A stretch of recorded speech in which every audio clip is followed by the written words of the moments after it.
नमस्कार बच्चों, आप सब कैसे हैं। गणित की कक्षा में आप सबका स्वागत है।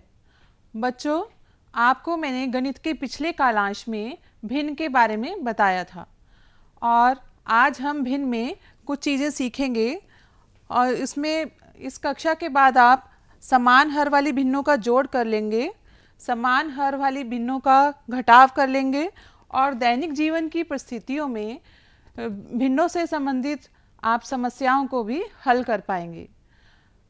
हम देख लेते हैं कि हमने पिछली कक्षा में क्या सीखा था। हमने यह जाना था कि भिन्न एक ऐसी संख्या है जो एक पूरी वस्तु को या समूह को बराबर हिस्सों में बांटने पर उसके किसी एक भाग को दिखाती है। अर्थात भिन्न एक ऐसी संख्या है जैसे कोई एक पूरी वस्तु या फिर समूह के किसी भाग को दिखाती है। हमने यह भी जाना था कि जब हम एक भिन्न लिखते हैं तो भिन्न के ऊपर के अंक, विभाजक रेखा के ऊपर के अंक को हम अंश कहते हैं और विभाजक रेखा के नीचे के अंक को हर कहते हैं। हमने समान हर वाली भिन्नों की तुलना करना भी सीखा था। हमने चित्रों की सहायता से आधा, एक चौथाई और तीन चौथाई की पहचान भी की थी। हमने समान हर वाली भिन्नों को आरोही और अवरोही क्रम में लिखना भी सीखा था।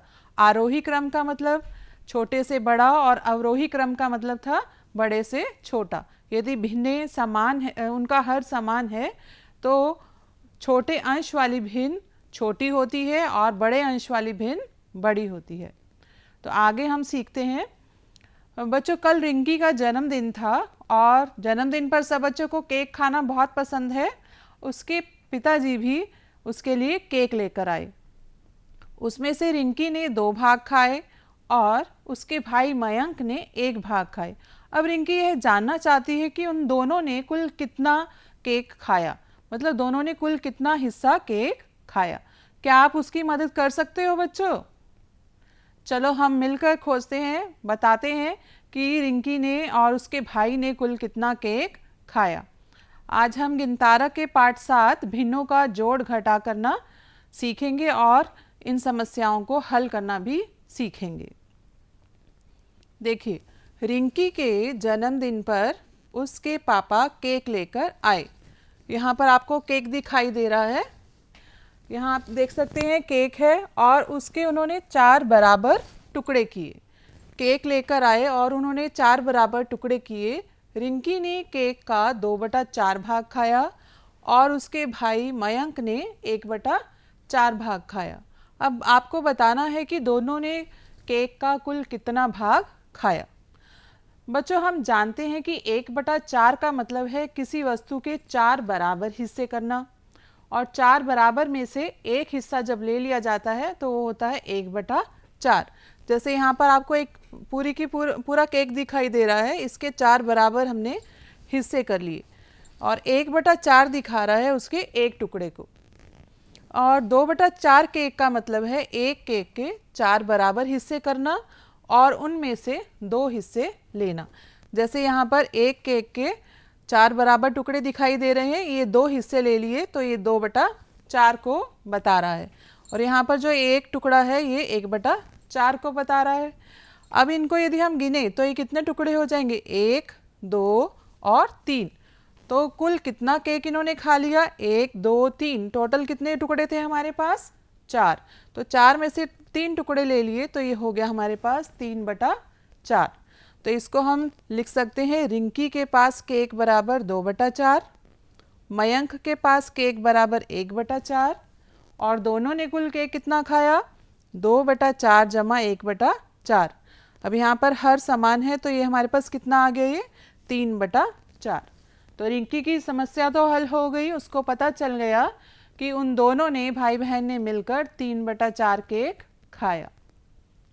अब हम कुछ और तरीकों से भी समझते हैं भिन्नों को जोड़ना। देखो, मेरे पास एक सेब है, यहाँ पर आपको दिखाई दे रहा है।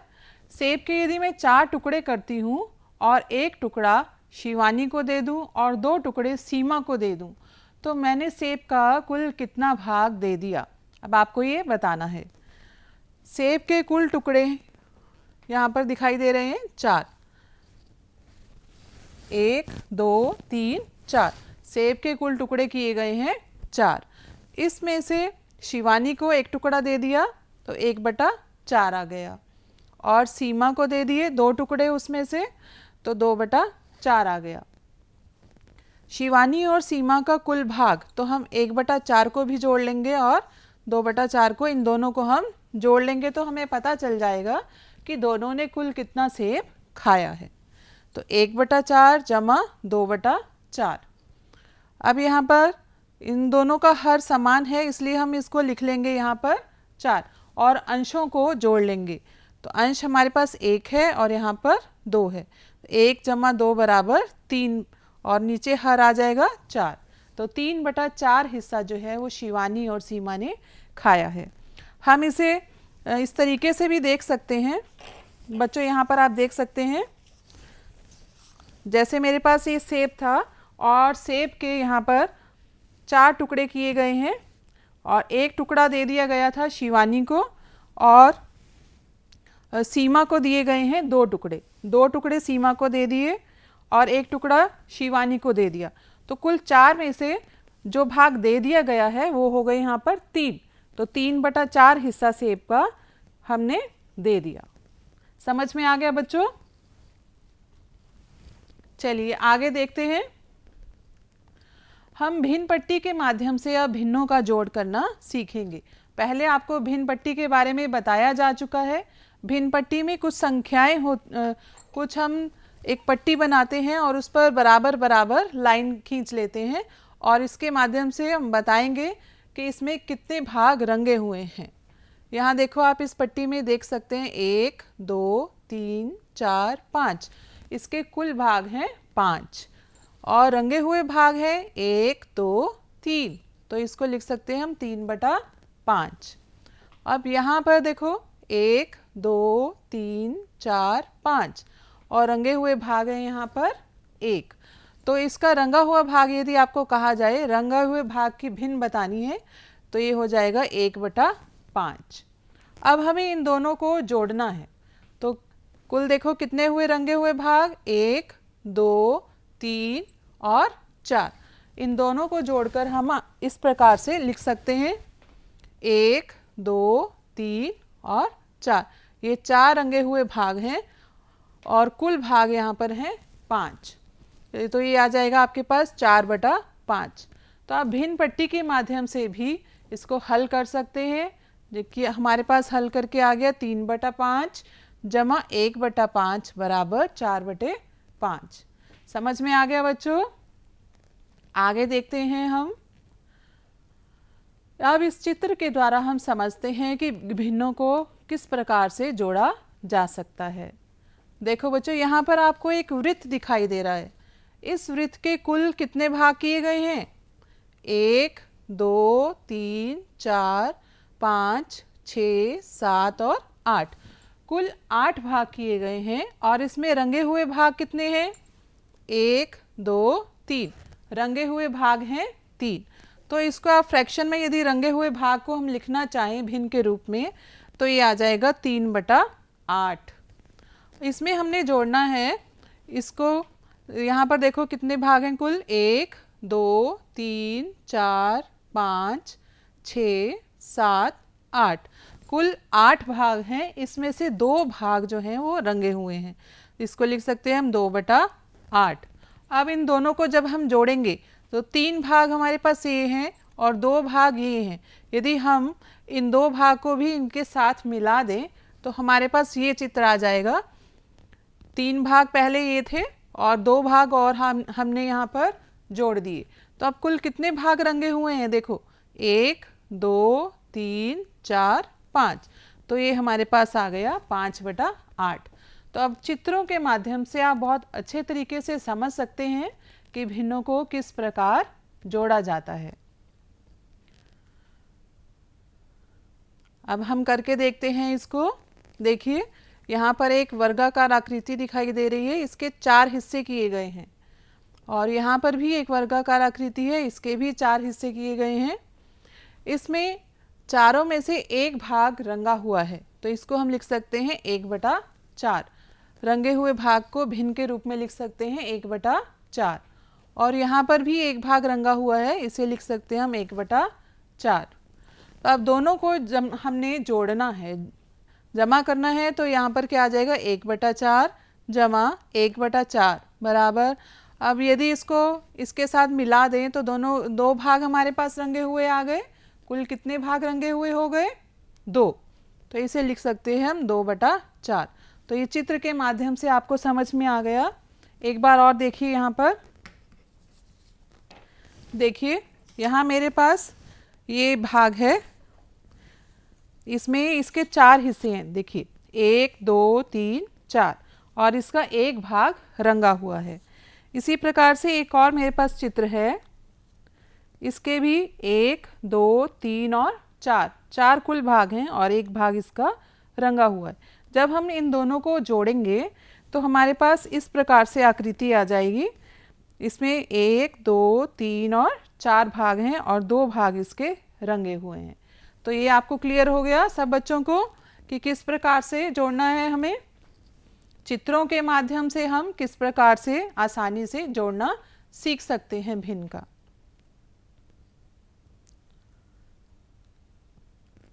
आगे देखिए,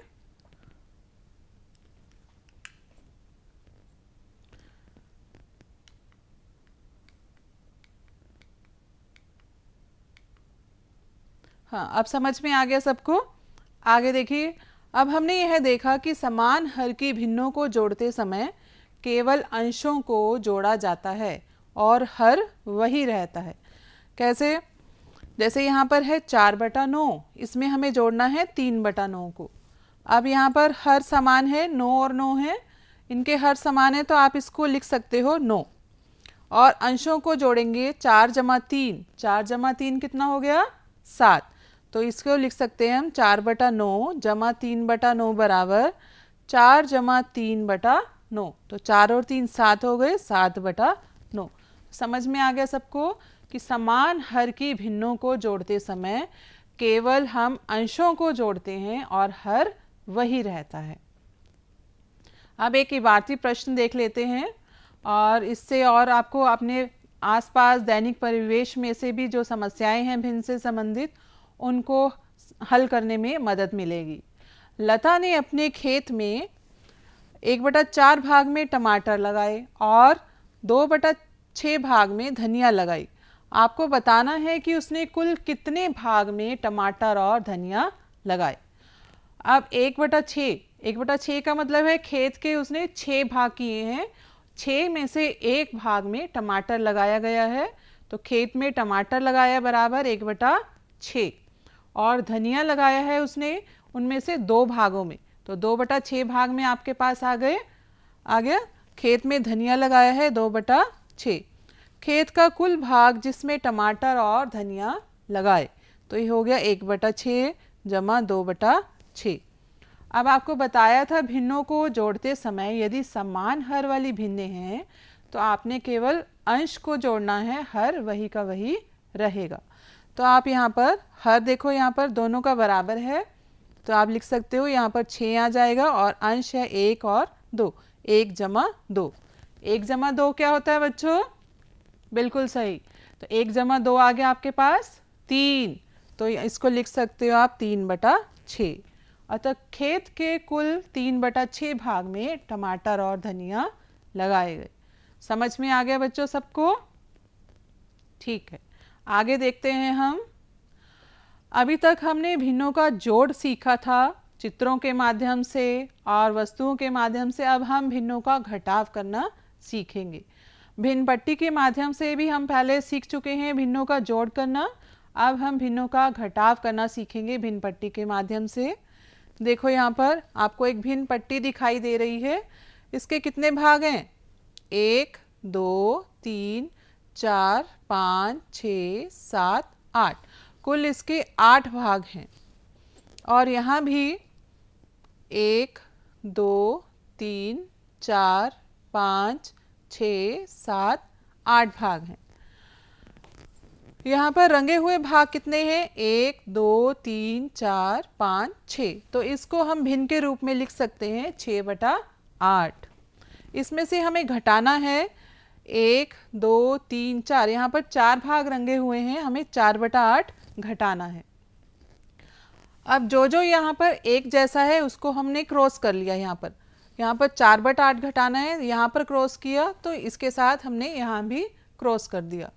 अब इसको काटा है तो इसको भी हमने यहाँ पर क्रॉस कर दिया, इसको इसके साथ क्रॉस किया है और इसके साथ ये। बाकी हमारे पास कितने बच गए फालतू, इधर यहाँ पर कितने ज़्यादा बच गए हमारे पास 2, तो यहाँ पर ये 2 आपके पास ये आ जाएंगे। तो इसको घटाने के बाद हमारे पास क्या आ गया 2/8। तो समझ में आ गया सबको। 6/8 में से यदि हम 4/8 घटा रहे हैं तो हमारे पास आ जाएगा 2/8, जो कि यहाँ पर आपको पता चल रहा है कि 2 हमारे पास रंगे हुए बचे हैं भाग। समझ में आ गया सबको। आइए आगे देखते हैं। चित्र देखकर भिन्न लिखो।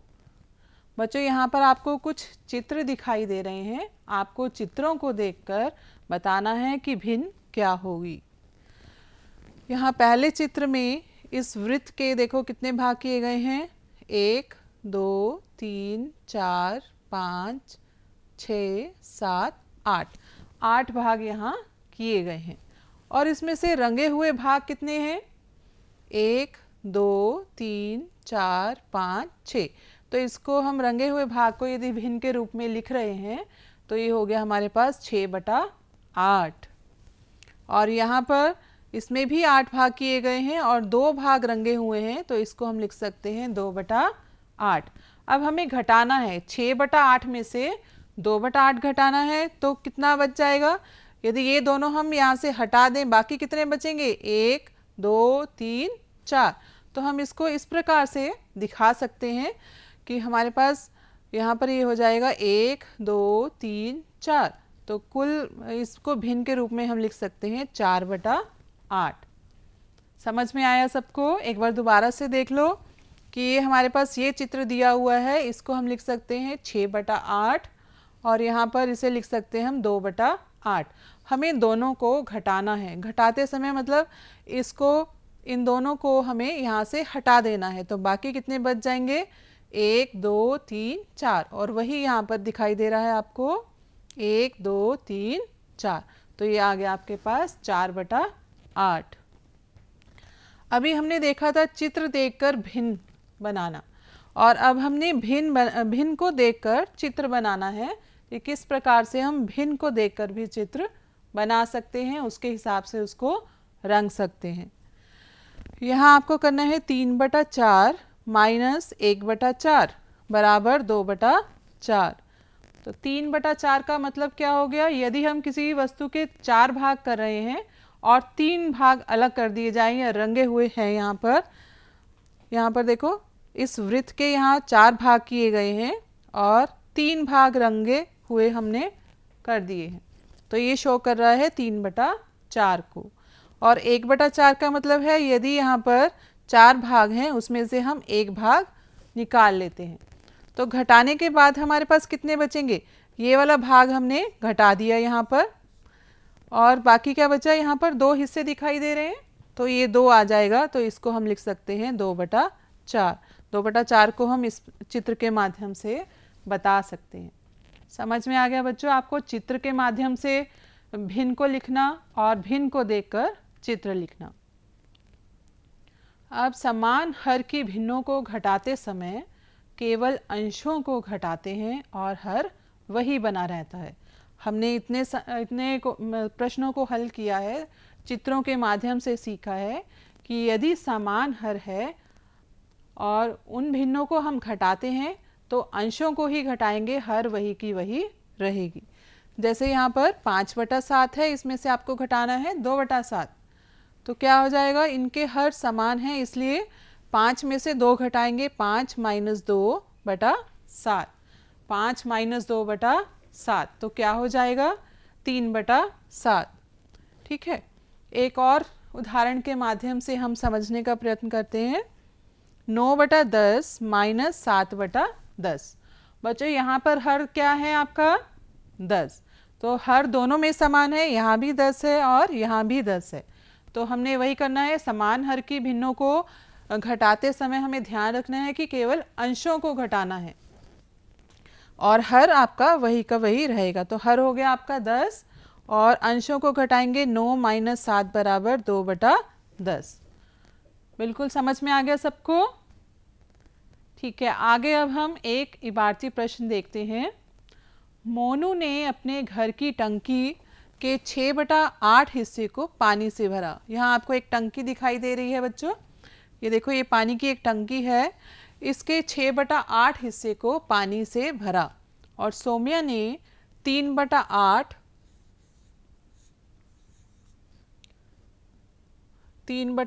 हिस्से को कपड़े धोने में खर्च कर दिया। जो पानी का 3/8 हिस्सा था वो कपड़े धोने में खर्च कर दिया। अब आपको बताना है कि टंकी में कितना पानी शेष बचा।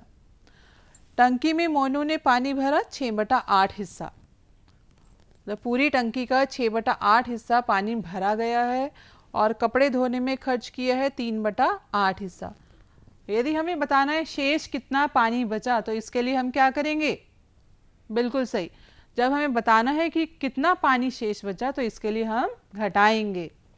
अब 6/8 माइनस 3/8, क्योंकि इसके हर समान है इसलिए हम अंशों को घटाएंगे। 6 माइनस 3 और हर आपका 8 का 8 रहेगा।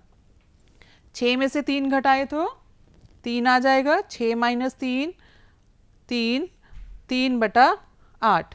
तो ये हमारे पास आ गया टंकी में पानी कितना बचा? 3/8। अब हम देख लेते हैं जितना भी हमने अब तक किया है उसको एक बार समझ लेते हैं कि आपको कितना समझ में आया। सभी बच्चे इन सवालों को अपनी अपनी कॉपी में करेंगे। सबसे पहला सवाल है भिन्नों का जोड़। भिन्नों को आपने जोड़ना है अपनी कॉपी में। 5/7 जमा 1/7 और दूसरा प्रश्न है इसमें इसी का ख भाग 3/8 जमा 4/8। फिर आपको भिन्नों को घटाना है। 7/11 माइनस 3/11, यहाँ पर 8/19 माइनस 6/19, ये घटाने हैं आपको। और नेक्स्ट क्वेश्चन में है मुन्नू ने अपने बाग के 2/5 भाग में आम के और 1/5 भाग में अमरूद के पेड़ लगाए और बताना है कि उसने अपने बाग में कुल कितने भाग में पेड़ लगाए। इसको करो सभी बच्चे अपनी कॉपी में। चलिए देखते हैं कि किस प्रकार से हल कर सकते हैं। पहला है भिन्नों को जोड़ना है। तो आपको बताया गया था जब हम जोड़ेंगे तो यदि हर समान है तो क्या हो जाएगा यहाँ पर? यदि हर समान है तो हर वही का वही रहेगा और अंशों को आप जोड़ेंगे तो अंश है यहाँ पर 5 जमा 1, तो ये हो जाएगा आपका 6/7। समझ में आ गया? इसी प्रकार से अब आप इसको हल करोगे। इसका हर 8 है तो 8 लिखोगे इसको और 3 जमा 4 हो जाएगा आपका 7। एक प्रश्न मैं बता देती हूँ यहाँ पर घटाव का। 7/11 माइनस 3/11। अब इसमें जो है नीचे हर आ जाएगा आपका 11 और अंश है 7 और 7 माइनस 3। 7 में से 3 घटाएंगे तो क्या आएगा? 7 माइनस 3 बराबर 4। 4/11 लिख सकते हैं इसको हम। और आगे 2/5 भाग में आम लगाया गया है, आम के पेड़ लगाए गए हैं और 1/5 भाग में अमरूद के पेड़ लगाए गए हैं। तो इसमें आप कुल बता देंगे कि 5 जो है कुल कितने भाग में पेड़ लगाए गए हैं। ठीक है, तो इन दोनों को भी आप जोड़ेंगे। चलिए अब हम देख लेते हैं कि हमने अब तक क्या क्या सीखा है। बच्चों हमने सबसे पहले सीखा कि समान हर की भिन्ने होने पर भिन्नों का जोड़ क्या होता है? उनका अंशों का योग बटा हर। भिन्नों का योग बराबर अंशों का योग बटा हर।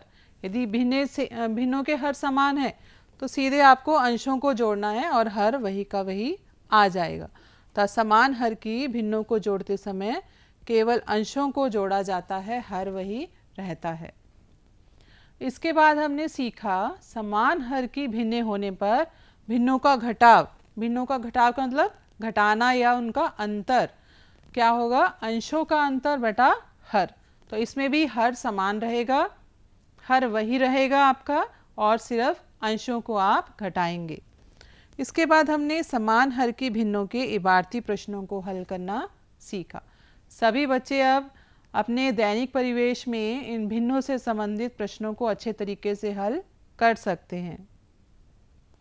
अब आप सब बच्चे घर से प्रोजेक्ट कार्य और गृह कार्य के रूप में ये कार्य करके आएंगे। देखिए, प्रोजेक्ट कार्य के रूप में सभी बच्चे गत्ते की एक पट्टी बनाएंगे और उसको 10 बराबर हिस्सों में बांटेंगे। इसके 3 हिस्सों पर पीले रंग से कलर करेंगे, रंग करेंगे, और 4 हिस्सों को आप लाल रंग से रंग करेंगे। फिर आपने बताना है कि कुल कितने भाग आपके पास रंगे हुए हो गए। और इस कार्य में आप गिनतारा 3 के पृष्ठ संख्या 51 प्रश्न 3 की सहायता ले सकते हैं। और गृह कार्य के रूप में सभी बच्चे अपनी कार्यपुस्तिका गिनतारा के कार्यपुस्तिका के पृष्ठ संख्या 72 और 73 के प्रश्नों को हल करके आएंगे। आशा है सब बच्चों को बहुत अच्छे तरीके से आज का पूरा प्रकरण समझ में आया होगा। इसको ज़्यादा से ज़्यादा आप लोग प्रैक्टिस करेंगे। और प्रोजेक्ट कार्य के रूप में मैंने आपको बताया है कि आपको क्या करना है, एक गत्ता लेकर उसके जैसे यहाँ पर है, मैं बता देती हूँ। जैसे ये आपने गत्ता ले लिया, एक गत्ता लेकर इस गत्ते के आप 10 हिस्से कर सकते हैं या फिर एक पूरी पट्टी बना सकते हैं और उसके 10 हिस्से करेंगे और रंग उसी तरीके से करना है जैसे आपको बताया गया है। ठीक है बच्चों? और इसको पूरा करने के बाद आपको गृह कार्य भी पूरा करना है। आपका बहुत बहुत धन्यवाद। इस प्रकार से अपना कार्य करें और अगली कक्षा में हम नए प्रकरण के साथ प्रस्तुत होंगे। अपना गृह कार्य अच्छे तरीके से करें, सदा खुश रहें। धन्यवाद।